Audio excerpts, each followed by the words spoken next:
Salut les amis, j'espère que vous allez bien. C'est Manu pour la chaîne de Psycarp. Vous voyez pas ma tête, c'est normal. Aujourd'hui, je vous fais une petite vidéo pour vous parler du plomb. Je vous en avais parlé une fois. C'est pour transformer en fait un plomb pendulaire. Tout ça, c'est des plombs qu'on va appeler pendulaires. Parce que une fois qu'il est mis sur votre clip plomb... J'ai les ongles noirs, je suis désolé, c'est parce que je bricole une mobilette en ce moment. Donc, ça c'est un plomb pendulaire, ça c'est un plomb pendulaire, ça c'est un plomb pendulaire. Et donc, l'idée c'est que déjà, pour rappel du fonctionnement du plomb pendulaire, c'est que, voilà, là admettons, on est en action de pêche, on est comme ça, j'espère que vous voyez bien. La carpe, quand elle va venir prendre lèche, enfin le bas de ligne, avant qu'elle vienne, donc il y a les petits plombs de prépiquage, bon ça c'est pour essayer de placer, vous voyez, l'hameçon au maximum, la pointe en bas, va venir aspirer, et à ce moment-là, s'il y a prépiquage, il va falloir qu'elle fasse tout ça avant de venir, voilà, en contact vraiment sur les 105 grammes et donc sur l'inertie totale du plomb.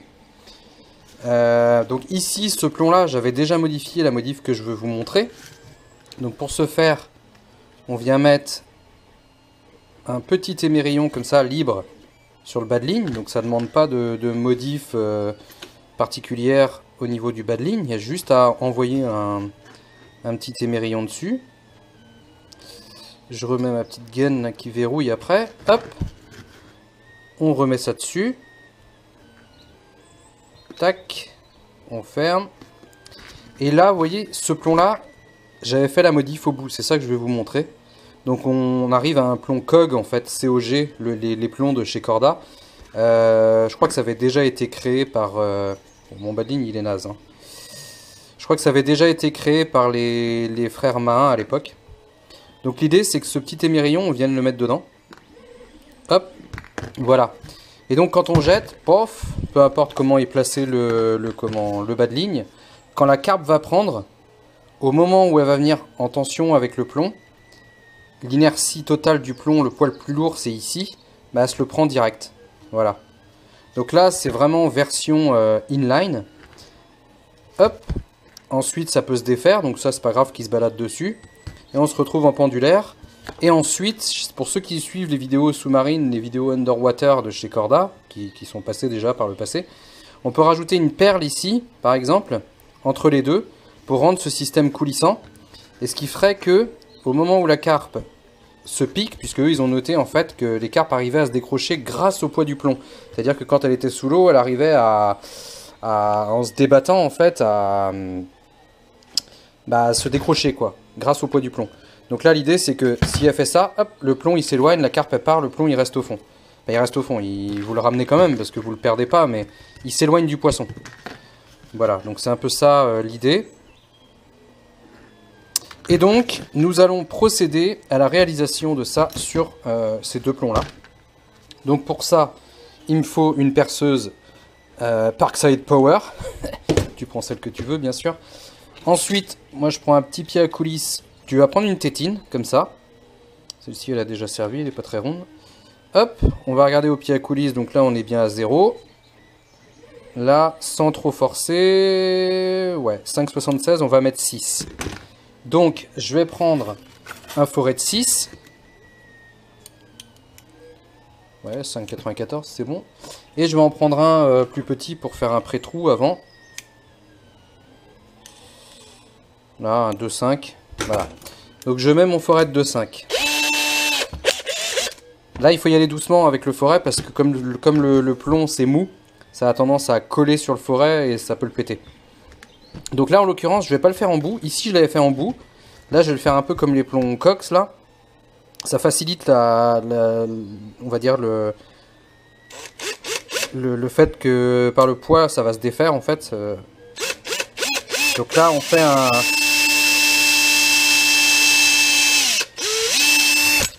Voilà, c'est un plomb plastifié. C'est peut-être pas la bonne... Moi, je m'en tape un peu, donc je vais enlever autour. Voilà.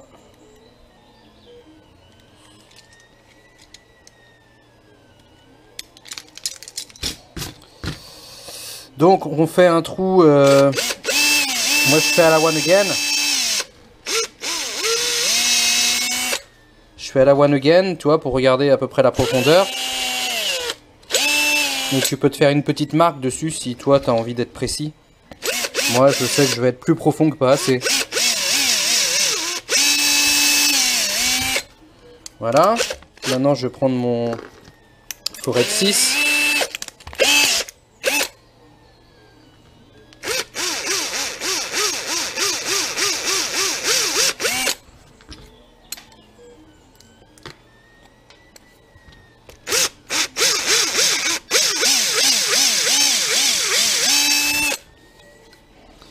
Voilà, c'est pas trop mal. En profondeur, je sais pas à combien je suis.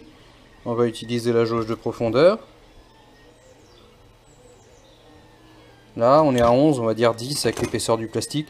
10 mm, ça va être suffisant. Donc du coup, 10 mm, c'est ce que je vais lui couper. Allez, 10 et demi. Devant mon pouce, là. Hop. Va pas te couper, Manuel. La lame est neuve. C'est toujours à ce moment-là que je me coupe. Après, il faut se munir de colle glue. Et moi, je prends un tournevis cruciforme. Voilà. Ça va être pour venir forcer dedans et plaquer le collage, en fait. Donc, je fais ça. Mettons, je mets un petit peu dessus, déjà. Hop, je mets de la colle.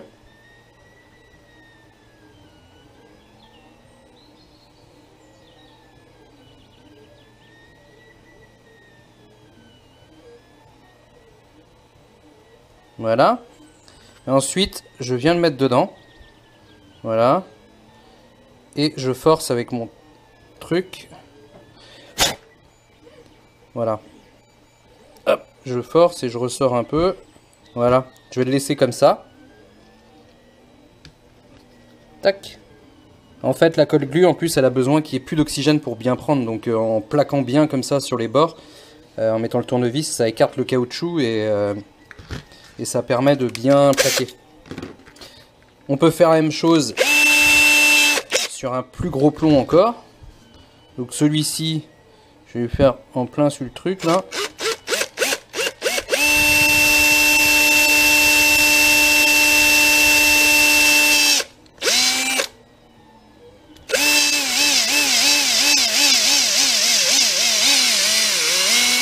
On sent que ça tire dessus, hein. Faites gaffe avec vos... Surtout le petit forêt, le gros, après ils sont plus solides, mais...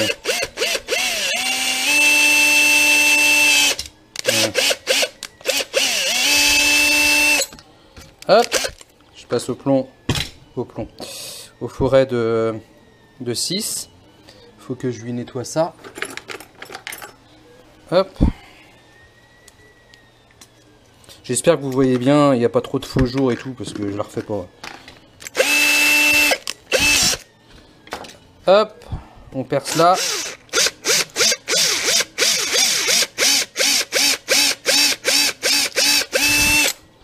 Voilà. Je vais recouper un petit peu au bord là.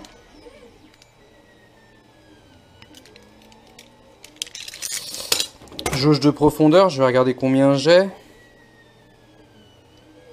Ouais, j'ai 11,5, pareil, c'est bien. Hop, je reprends une tétine que je vais recouper pareil à 1 cm. 11 mm, allez, 10,5. Si je regarde pas où c'est, ça va pas le faire. J'ai un ciseau, ça va peut-être être plus simple. Tac, voilà. Rebelote, je prends un deuxième tournevis. Je lui mets de la colle.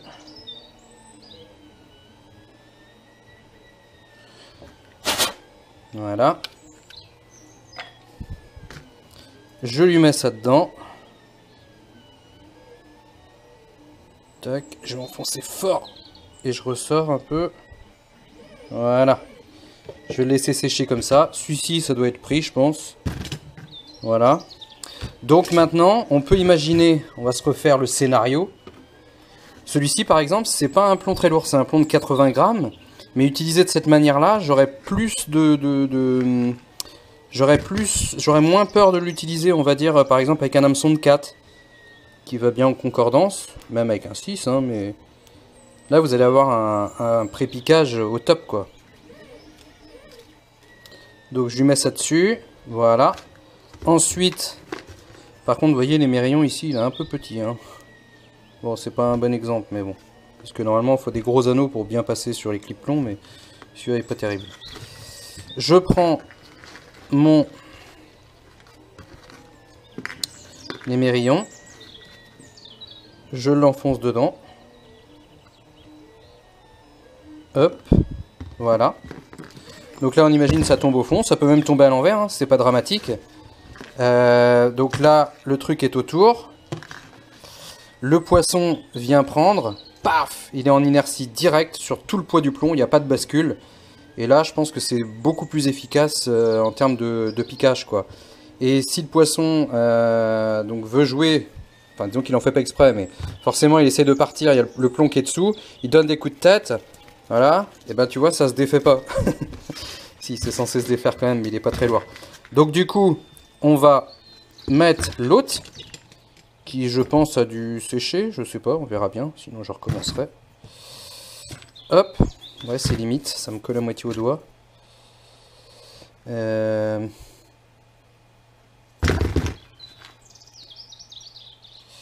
Ça me colle à moitié au doigt. Allez, hop, on lui met ça dessus. Tiens, 30 secondes. Elle a fini. C'est pour qui celui-là? Je sais pas. Voilà, un peu de silence. Donc, on met ça. Hop, on met ça dessus. Alors là, franchement, avec un plomb comme ça, donc là, ça m'empêche pas de le clipper, hein. Puis des fois, en plus, j'ai remarqué que à la longue de tirer, des fois, le petit anneau ici, là, il se déforme un peu et ça tient moins bien dans le clip. Et moi, j'aime pas mettre les petites barres là-dedans, parce qu'on n'arrive pas à les relever après. Donc, hop. Hop, voilà. Là, pareil, on jette, pof, ça tombe au fond, du sens qu'on veut. Moi, je vous le mets comme ça pour que ce soit plus beau, plus présentable. Donc, le poisson va venir prendre. Admettons, on a la chance, il se prépique un peu. Il a le réflexe de fuite. Paf! Déjà, il se prend vraiment tout le poids de ce gros plomb là. Et ensuite, s'il essaye de se battre avec le comment, il va essayer de se débattre.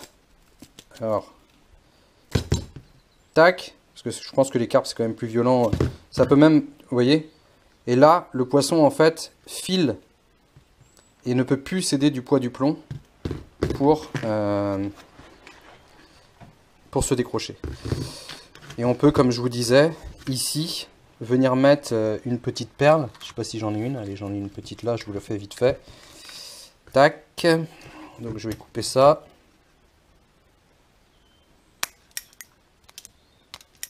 Hop. On enfile une petite perle. Tac. Un petit nœud vite fait. Hein, c'est pas pour la pêche là, c'est pour la démo. Tac.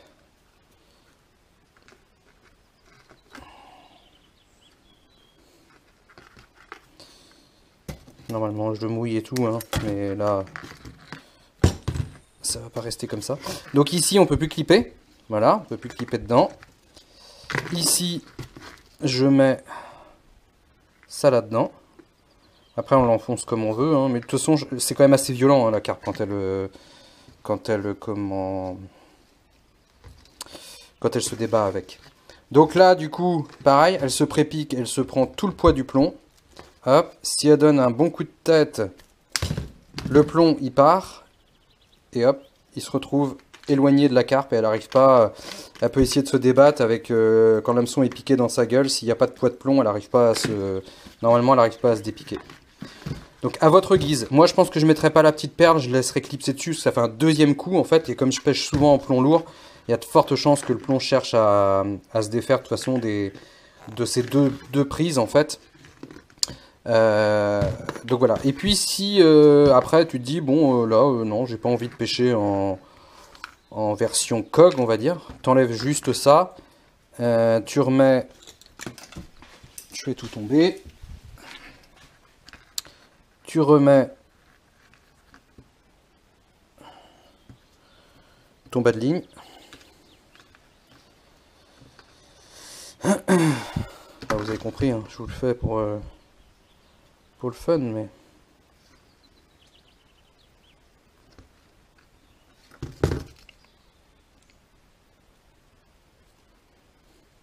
Voilà. Et là, en imaginant qu'il n'y a plus la petite perle, tu reclips et puis bah tu te retrouves, ton plomb, il est classique, quoi. Voilà. Donc voici 1, 2, 3 plombs pendulaires et avec version inline si on a envie. Et franchement, pourquoi s'en priver puisque finalement... Alors j'aime bien celui dessus par rapport à devant. Moi j'avais fait devant pour avoir le maximum d'inertie. Et puis pour... bah, je me suis dit, peu importe comment il est, c'est toujours bien en face. Alors que là, on peut être dessous. Même si c'est pas hyper dérangeant en soi. Mais l'inconvénient d'être complètement au bout, c'est que des fois, il suffit que tu pêches sur les cailloux. Quand ça tombe dans l'eau, c'est le problème des plombs inline un petit peu. C'est que ça peut la longue taper comme ça. Alors souvent il y a un petit anti-emmêleur là au bout, là, un petit bout de caoutchouc qui permet d'éviter ça justement. Mais bon bref, c'est vous qui voyez. Après vous pouvez faire faut que le plomb soit assez gros, mais j'allais dire un dessus, un devant, mais non ça va se croiser. Enfin voilà, vous avez compris l'idée. Donc si vous avez des questions, n'hésitez pas. Nous on se retrouve sûrement mercredi prochain. Je vais quand même essayer d'aller à la pêche. Je pense que je vais aller en plan d'eau. Et puis, en attendant, bonne pêche.